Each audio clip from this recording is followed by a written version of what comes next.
Fifaliana ho antsika trano ny mbola miombona ao anatin'izao fifampitondranam-bavaka izao ko asaiko ampitiavana ary ianao fa hanatanteraka izany isika.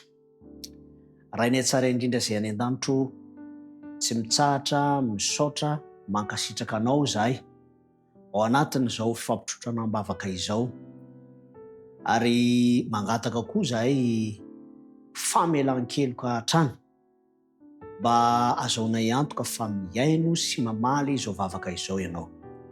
Ny namanay Abigaela dia mitondra fisaorana manokana ny amin'ireo fidirana ho an-tsehatra tamin'ny fiainany, ny valim-bavaka izay fanoraisiny taminao.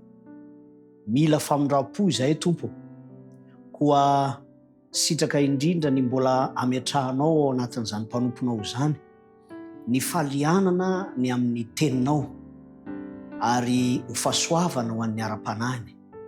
Ngataka ihany koa izy mba ahazo fasitranana ny zanany, satria efa nitahazy ianao Tompo tamin'ny lasa.